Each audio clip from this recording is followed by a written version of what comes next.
오늘 함께 나눌 하나님의 말씀은 에베소서 1장 3절부터 7절까지 말씀입니다. 우리 한 목소리로 같이 봉독하겠습니다. 우리 주 예수 그리스도의 하나님 아버지를 찬양합시다. 하나님께서는 그리스도 안에서 하늘에 속한 온갖 신령한 복을 우리에게 주셨습니다. 하나님은 세상 창조 전에 그리스도 안에서 우리를 택하시고 사랑해 주셔서 하나님 앞에서 거룩하고 흠이 없는 사람이 되게 하셨습니다. 하나님은 하나님의 기뻐하시는 뜻을 따라 예수 그리스도를 통하여 우리를 하나님의 자녀로 삼으시기로 예정하신 것입니다. 그래서 하나님이 하나님의 사랑하시는 아들 안에서 우리에게 거저 주신 하나님의 영광스러운 은혜를 찬미하게 하셨습니다. 우리는 이 아들 안에서 하나님의 풍성한 은혜를 따라 그의 피로 구속 곧 죄 용서를 받게 되었습니다. 아멘.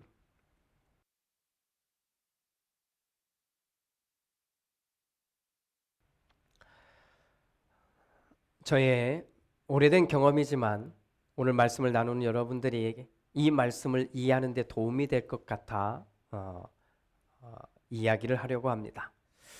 개인적인 이야기를 하게 되면 간혹 어떤 표현이나 말 때문에 오해를 하는 경우들이 좀 있습니다. 그런 부분이 없도록 이해를 해 주셨으면 좋겠습니다. 저의 오래된 이야기입니다. 그리고는 사실은 이 경험 때문에 제가 참 많은 생각을 바꾸게 된 계기가 되었기도 합니다. 제가 처음 이집트에 갔을 때 일입니다.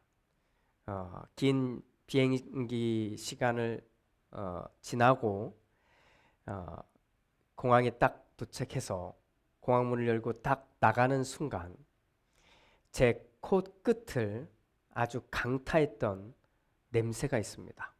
그러니까 무척 힘들었습니다. 그리고는 차를 타고 호텔에 도착했는데 호텔은 딱 봐도 정말 그냥 너무 멋진 호텔이었습니다. 객실 안에서는 그런데 그 냄새가 거의 나지 않았지만 객실을 나와서 이제 식사를 하려고 식당으로 옮겨가면 식당이 가까이 갈수록 그 냄새가 똑같은 냄새인데 진동했습니다.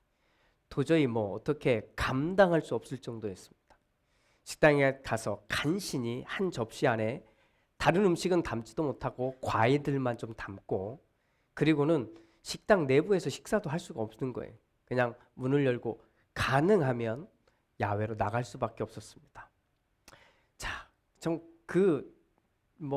충격이 아니라 사실 너무 힘들었던 거지요. 아무튼 저에게 이집트의 첫 경험은 정말 진짜 힘들다 이런 거였습니다. 그냥 끔찍했다고 할 수 있습니다. 자고 일어나 이튿날 책으로만 보았던 피라미드를 보려고 출발했습니다. 정말 멀리에서부터 피라미드가 보입니다. 정말 작게 보였거든요. 이윽고 도착한 버스를 내리는데 저는 내리자마자 다리가 후들거렸습니다. 왜냐하면 제 이 눈에 비친 이 피라미드는 상상을 초월했기 때문입니다. 돌 하나가 제 키도 넘는 것 같았고 전체적인 크기는 다 보이지 않을 만큼 엄청났습니다. 정말 상상할 수 없는 그냥 그런 거였습니다. 그냥 그 모습에 그냥 압도를 당한 거지요. 옛날 어떤 사람들은 요즘도 그렇게 말을 하는 사람들도 있긴 하는데 정말 옛날 옛적에 이 피라미드는 외계인이 와서 만들어 놓고 간 것이다 이렇게 말하는 사람 저는 절대 믿지 않지만 그렇게 말해도 믿을 수 있겠구나 할 정도의 그 크기와 이 모양입니다. 그냥 말 그대로 압도당한 거죠. 도저히 인간이 만든 것이라고 볼 수 없을 만한 그런 것입니다. 그냥 압도당한 채 서너 시간 여기서도 사진 찍고 저기서도 사진 찍으면서 그것을 둘러보는 시간을 가졌던 것. 그때의 그 마음이 뭐 지금까지도 여전히 그대로 이 감동이라고 해야 될까요? 이게 남아 있습니다. 자, 제가 이 이야기를 하는 것은 무엇을 말하고 싶었던 것일까요? 한번 여러분은 제 이야기 듣고 무슨 생각이 드셨습니까? 이런 말을 제가 하려고 했던 걸까요? 자, 이집트에 갔었다. 뭐 자랑 아닌 자랑, 이 말을 하고 싶었던 걸까요? 아니면 이집트는 냄새가 너무 심하다. 그래서 정말 끔찍하다. 라고 하는 저의 경험을 이야기하고 싶었던 걸까요? 아니면 정말 불가사의한 건축물인 피라미드를 보고 나서 제가 정말 많은 것들을 바꿀 수 있었어. 저의 생각을 바꿀 수 있었다. 그런 깊은 감동을 경험했다. 이 말을 하려고 했던 것일까요? 여러분은 저의 이야기를 들으며 제가 무슨 이야기를 하려고 한 것 같습니까? 그렇습니다. 저는 자랑하려고 이야기를 꺼낸 것도 아니고 이집트는 끔찍하다는 이야기를 하려고 한 게 아닙니다. 그 엄청난 이 광경, 이 모습을 보고 제가 받은 감동으로 인해 제 많은 생각들이 바뀔 수 있는 계기가 되었다는 이야기를 하려고 한 것입니다. 오늘 우리가 함께 읽은 에베소서 1장 3절부터 7절까지는 사실 지금까지도 정말 숱한 논쟁의 싸움의 대상이 되고 있는 말씀입니다. 그 이유는 중세죠. 종교개혁을 일으켰던 선봉에 섰던 사람 가운데 하나인 존 칼뱅이라고 하는 사람, 또 그의 제자들이 이 이야기를 가지고 이른바 예정론이라고 하는 이 이야기를 꺼내들었고 그것으로 인해서 지금껏 500년 넘게 구원에 관련된 싸움이 지속되고 있기 때문입니다. 그래서 오늘은 우리가 에베소서를 조금 더 잘 읽게 되기를 소망하는 마음으로 이 말씀을 나누려고 합니다. 우리 다시 한번 3절부터 7절까지의 말씀, 이 편지의 내용을 한번 읽어보겠습니다. 우리 주 예수 그리스도의 하나님 아버지를 찬양합시다.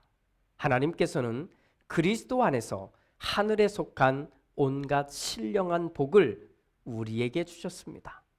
하나님은 세상 창조 전에 그리스도 안에서 우리를 택하시고 사랑해 주셔서 하나님 앞에서 거룩하고 흠이 없는 사람이 되게 하셨습니다. 하나님은 하나님의 기뻐하시는 뜻을 따라 예수 그리스도를 통하여 우리를 하나님의 자녀로 삼으시기로 예정하신 것입니다. 그래서 하나님이 하나님의 사랑하시는 아들 안에서 우리에게 거저 주신 하나님의 영광스러운 은혜를 찬미하게 하셨습니다. 우리는 이 아들 안에서 하나님의 풍성한 은혜를 따라 그의 피로 구속, 곧 죄 용서를 받게 되었습니다. 자, 이 3절부터 7절까지 내용은 크게 두 부분으로 나눌 수 있습니다. 먼저 3절과 5절인데 3절과 5절은 찬양하는 외침과 더불어 우리가 왜 찬양하는가에 대한 이유를 설명해 주고 있습니다. 하늘에 속한 신령한 복을 주셨기 때문이라는 겁니다. 그런데 그 신령한 복의 내용을 보니까 하나님이 택하시고 사랑해 주셔서 우리가 흠 없는 사람이 되게 하셨기 때문이라고. 그래서 그 결과로 하나님의 자녀로 삼아 주셨기 때문이라고 말해주고 있습니다. 그리고 나머지 6절과 7절은 하나님의 이 영광스러운 은혜를 찬양하게 하셨다는 그것과 더불어서 그 아들 안에서 그 은혜를 따라 우리가 구속, 즉 죄 용서를 받았다라고 하는 말씀을 해주고 있는 겁니다. 자, 물론 이 내용 안에는 예정이라고 하는 단어를 사용합니다. 그리고 예정하셨다라고 하는 것과 비슷한 표현 하나가 더 등장하고 있습니다. 그런데 이 내용이 그러면 우리의 구원이 예정되었다는 이야기를 하는 것일까요? 아니요. 오히려 그렇게 읽으려고 하면 자연스럽지 못하다는 겁니다. 오히려 다른 내용을 쓰다가 이 단어들과 이 표현을 사용하면서 이 글을 쓰고 있다고 보는 것이 훨씬 더 자연스럽다는 겁니다. 바울은 에베소에 있는 믿음을 가진 사람들에게 축복의 인사말을 전합니다. 그리고는 곧바로 이 내용을 말하고 있는 겁니다. 그러니 이 부분을 교리적으로 말하려고 하는 분들에게는 예정론을 끌어들이기에 참 매력적인 그런 부분이 될 수도 있겠지만, 그냥 편지글로만 읽게 되면 사실은 예정론을 끌어들이는 것이 너무나 부자연스러운 어색한 것이라는 것을 알 수가 있습니다. 앞서 제가 이집트에 갔던 이야기를 꺼냈잖아요. 그때 제가 하려고 한 목적이 있습니다. 말하려는 목적. 그런데 저의 이야기를 듣고는 이집트는 끔찍한 곳이구나, 냄새 나는 것이구나, 자꾸 그쪽으로 가게 되면 이야기가 엉뚱해지는 거겠죠. 제가 또 피라밋은 외계인이 지었다는 사람들 이야기도 꺼내왔거든요. 그런데 그 얘기를 들으며 그쪽으로 가도 이상한 얘기가 되는 것처럼 오늘 이 말씀도 그렇게 보시면 될 것 같습니다. 전체적인 흐름은 예정을 이야기하려고 하는 것이 아니라 다른 이야기를 하려고 한 겁니다. 그래서 이것을 편지글로 읽으면 이렇게 읽어야 훨씬 더 자연스럽게 읽게 되는 겁니다. 지금 이 편지를 받고 읽는 사람들, 즉 에베소에는 두 부류의 사람들이 있을 것 같습니다. 하나는 바울 선생님에 의해서 복음을 듣고 예수를 믿게 된 바로 그 사람들. 또 한쪽에서는 어떤 사람들이냐면 다른 지역에서 온 사람들인데 이 사람들도 다른 복음 전도자들에 의해서 복음을 듣고 구원에 이른 믿음을 가지게 된 사람들이 모여 있는 겁니다. 이들이 때로는 두서너 명, 때로는 십수명, 또 때로는 훨씬 더 많은 사람들이 모여 있을 텐데 바로 이 사람들에게 바울은 이 편지를 쓰고 있는 겁니다. 이렇게 모여든 사람들, 이렇게 함께하고 있는 사람들, 이 사람들에게 가장 중요한 게 무엇일까? 바울 선생님은 바로 그 대답을 주고 있는 겁니다. 그 대답은 이런 질문에서 출발할 겁니다. 나는 누구인가? 우리는 누구인가? 지금 믿음을 가졌다고 해서 모인 우리들은 누구인가? 또 우리들은 지금 왜 여기에 와 있는가라고 말입니다. 바로 이 질문에 바울 선생님이 대답을 해주고 있는 겁니다. 자, 그래서 이렇게 시작하는 거지요. 아주 시작하자마자 이렇게 말하는 겁니다. 에베소에 있는 성도들이여, 하나님을 찬양합시다. 왜냐하면 하나님께서는 우리에게 정말 충격적이고 압도적인 은혜를 베풀어 주셨습니다. 하나님이 우리를 얼마나 사랑하시는지, 또 정말 그 사랑이 얼마나 큰지 다 아시지요? 하나님은 우리가 흠 없이 거룩하게 되어서 하나님의 자녀가 되도록 하신 것입니다. 우리가 예수 그리스도 안에서 더 이상 죄의 노예가 아니라 이제 은혜로 죄 용서를 받았다는 말입니다. 아시지요? 그러니 우리 함께 그것을 찬양합시다 라고 말입니다. 이 말에 대해서는 우리는 오해를 해서는 안 됩니다. 바울이 내가 경험한 세계, 내가 경험한 구원의 은혜, 이게 당신들하고는 차원이 다르니까 이제 내 말을 듣고 당신들도 그렇게 해야 됩니다라고 나무라듯이 또는 차원이 다른 것처럼 이야기하고 있는 것이 아니라는 겁니다. 오히려 그 반대로 우리가 누구인가를 말해주고 있는 거예요.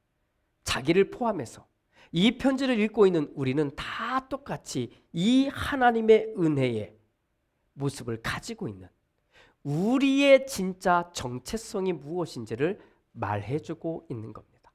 그래서 이 편지, 이 부분을 읽고 있을 때 에베소에 있는 이 편지를 읽고 있는 사람들은 이렇게 반응했을 것입니다. 맞다.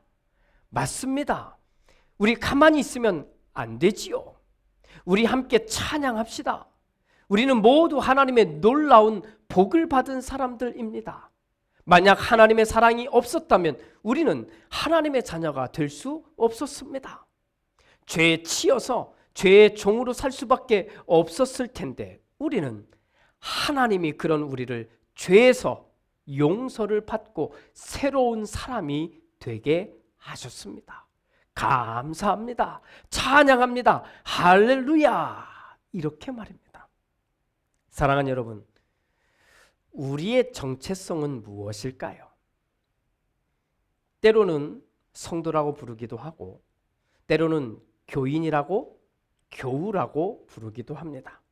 물론 직분들이 있기 때문에 목사, 장로, 권사, 집사 이렇게 부르기도 합니다. 마치 세상 사람들이 부르는 호칭처럼 말입니다. 뭐 사장님, 박사님, 뭐 교수님, 뭐 과장님, 부장님 이런 호칭과 마찬가지처럼 말입니다. 에베소에 있는 사람들, 믿음을 가진 사람들에게 바울은 우리의 정체성이 있다는 거예요. 우리 그것을 확인해 주면서 던진 표현이 있습니다. 나는 누구인가? 우리는 누구인가? 이 질문에 바울은 하나의 이름을 우리에게 소개해 주고 있습니다. 바로 그 공통된 정체성을 성도라고 하는 이름에 넣어 불러주는 겁니다. 성도가 누굽니까?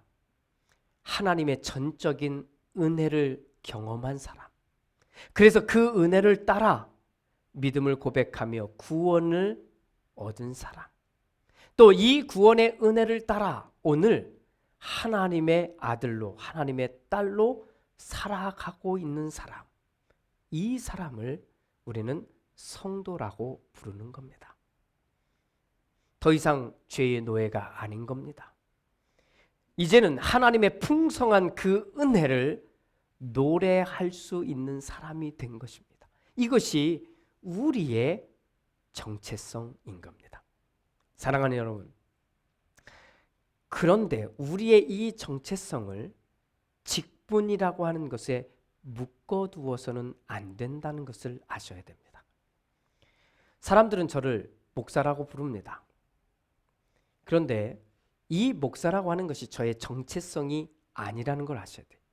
이것은 저의 업무이고 임무입니다. 그러니까 목사로서 역할을 하는 겁니다.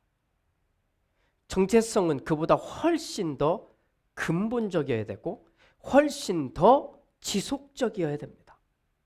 자, 대표적인 것은 이런 겁니다. 저는 김은영이라고 하는 이름을 가진 거잖아요. 제 이름이 바뀌기 전까지는 이 이름으로 평생을 사는 겁니다. 그러니 저의 정체성을 말할 때 이 이름을 떼어놓을 수 없는 겁니다. 여기에 덧붙여질 이름이 하나 더 있다는 겁니다. 그것이 바로 성도라고 하는 겁니다. 성도. 예수님을 믿고 하나님으로부터 죄의 용서를 받은 사람. 바로 이 사람에게 붙여진 이름. 이것이 성도라고 하는 정체성인 것입니다. 성도가 되기 전에 우리의 정체성은요, 죄인이었습니다. 그러니까 우리는 그냥 살지만 알고 보니 우리는 죄인이라고 하는 정체성을 갖고 살 수밖에 없었지요. 그런데 구원을 받고 나니 죄의 노예로 살았던 그 삶이 아니라 이제는 성도로서 살게 되었다고 하는 겁니다. 그러니 우리 모두 이 말씀을 나누는 우리 모두의 공통된 정체성은 성도인 겁니다. 바울 선생님은 지금 에베소에서 흩어져 있는 거죠. 두세 사람, 십수명 이렇게 모여 있는 이 글을 읽고 있는 우리가 누구인가? 즉 성도라고 하는 사실을 말해주고 있는 겁니다. 우리의 힘으로는 얻을 수 없는 구원의 은혜가 하나님의 은혜로 말미암아 우리에게 주어졌고 이제는 죄 여기에 묶여 있는 것이 아니라 그 죄를 용서받은 존재들이라고 하는 사실을 여기에 담아내고 있는 겁니다. 사랑하는 여러분, 저는 여러분들에게 마음 깊이 이 말씀을 전합니다. 먼저 나에게 말한다면 이런 말이 되겠죠. 김은영, 목사로 살지 마시오. 성도로 사시오. 그리고 목사로서의 일을 잘 감당하시오라고 말입니다. 이와 똑같은 방법으로 저는 여러분들에게 말씀드립니다. 여러분, 장로로, 권사로, 집사로 살지 마십시오. 성도로 사십시오. 그렇게 살다가 나에게 주어진 일이 장로이거든 그 일을, 권사의 일을, 집사의 일을 감당하게 되거든, 또는 교회에 어떤 리더의 일이 주어지거든 그 일을 잘 감당하십시오라고 말입니다. 더 이상 직분이 정체성보다 앞서지 않도록 조심해 주시기 바랍니다. 목사니까 이렇게 해야 되고, 전도사니까 이렇게 해야 되고, 장로니까, 권사니까, 집사니까 이렇게 해야 된다는 식의 삶이 아닌 겁니다. 또 반대로, 그럼 뭐 나는 그냥 평신도니까, 나는 교인이니까, 나는 직분이 없으니까 대충 이렇게 해도 되지라고 하는 게 아니라는 겁니다. 우리는 하나님의 은혜로 거룩한 사람이 된 겁니다. 이것이 성도예요. 우리는 누구나 다 이 공통된 정체성을 가지고 살아가는 겁니다. 그러니 성도라고 하는 이름에 걸맞게 살아냅시다. 거기에 나의 이름이 붙게 되는 겁니다. 만약 제가 죽고 나면 제 묘비에 이런 글귀가 쓰여 있지 않을까요? 목사 김은영. 그래서 저는 고민합니다. 나의 묘비에 어떤 나의 정체성의 이름을 써 넣을까, 이것 말입니다. 비록 세상은 저를 김은영 목사라고 부르고 있고, 저도 그래서 목사로 살아가고 있습니다. 그런데 저는 정말 바라는 게 있어요. 오늘 바울 선생님의 마음처럼 우리 함께 이 땅을 성도로서 살아내는 겁니다. 성도로. 그러니까 성도라는 이름으로 우리 살아가는 거잖아요. 우리 큰 용서의 은혜를 받은 사람들입니다. 그러니까 이제 큰 용서를 받은 사람답게 나도 용서하며, 더 이해하며, 서로 보듬으며 우리 살아낼 수 있는, 이 땅에 이 삶을 살아낼 수 있는 우리 모두가 되기를 주님의 이름으로 축복합니다. 기도합니다. 주님, 바울 선생님이 에베소에 있는 사람들에게 말했던 이 부분은 우리가 정말 성도로 살아야 될 사람들임을 말해주고 있습니다.